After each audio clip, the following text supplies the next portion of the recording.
Assalamualaikum warahmatullahi wabarakatuh. Salam sejahtera untuk kita semua.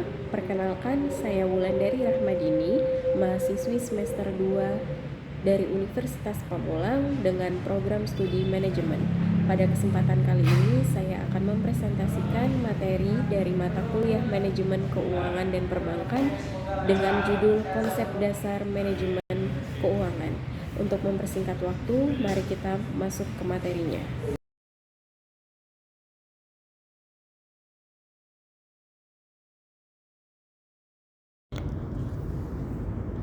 Oke, berikut kita mulai materinya ya teman-teman. Yang pertama, saya akan menjelaskan terkait tentang pengertian keuangan.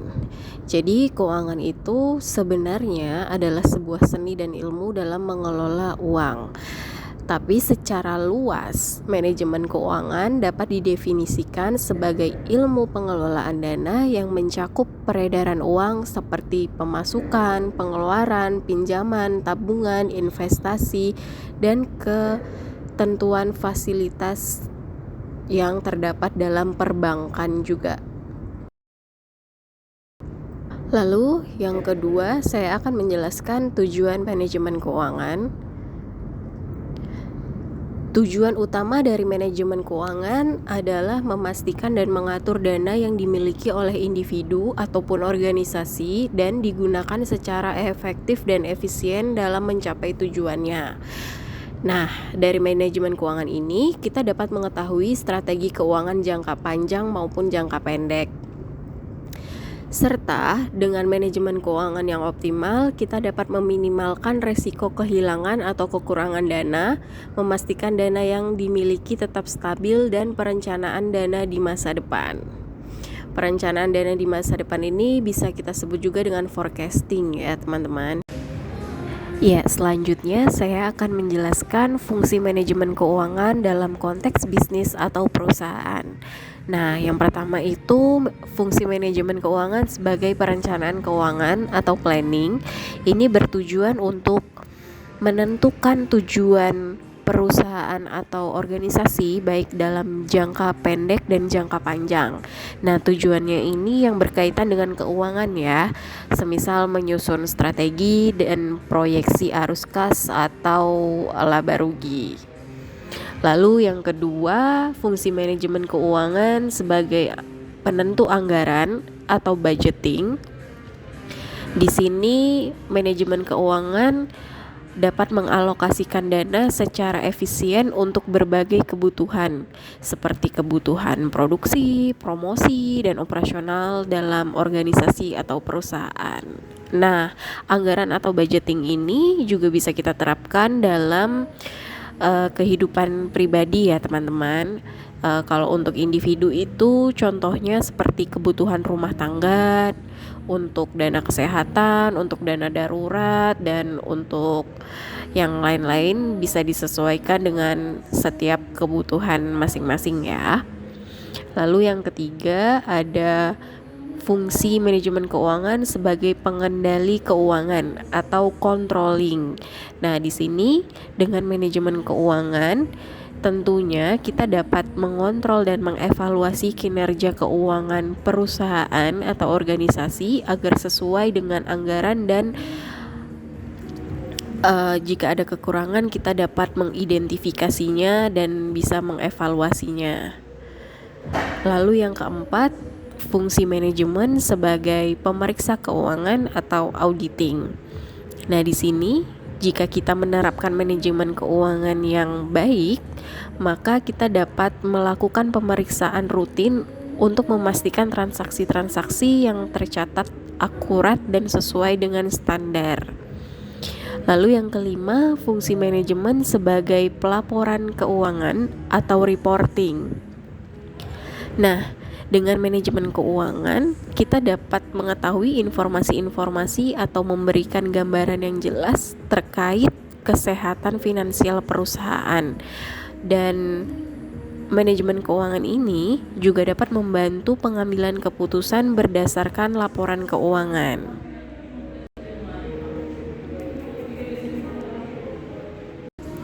Ya, selanjutnya ada ruang lingkup manajemen keuangan. Ruang lingkup manajemen keuangan ini mencakup beberapa hal ya teman-teman. Di antara lain yang pertama yaitu pengadaan dana atau keputusan pendanaan. Merupakan strategi dalam mencari dan menentukan sumber dana terbaik dengan optimal. Lalu yang kedua, keputusan investasi.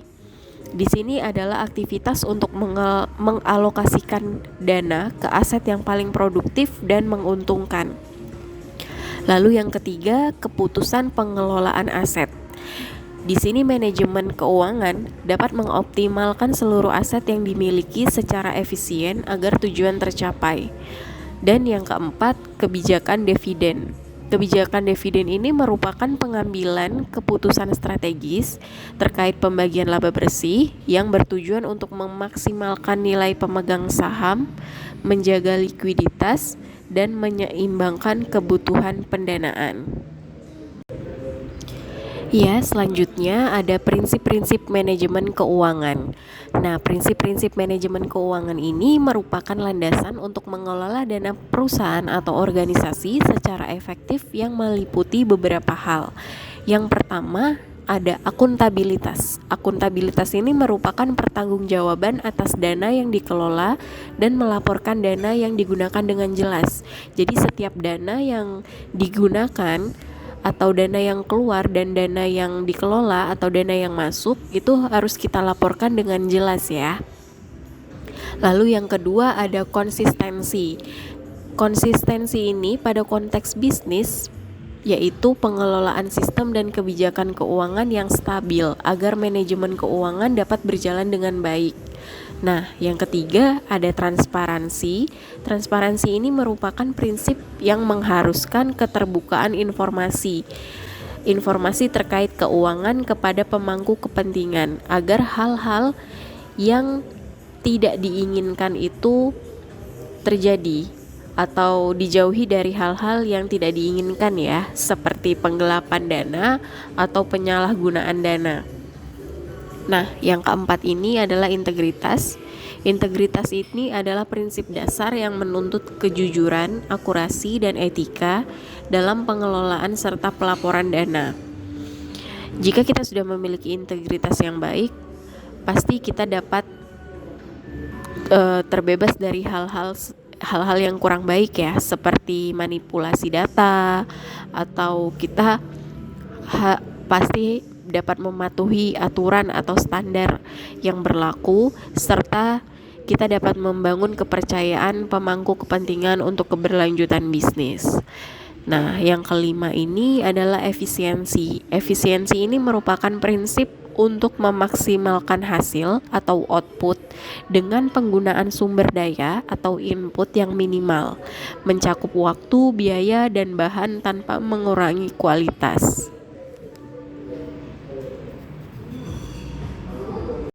Lalu yang berikutnya, saya akan memberikan contoh studi kasus terkait manajemen keuangan di sebuah perusahaan.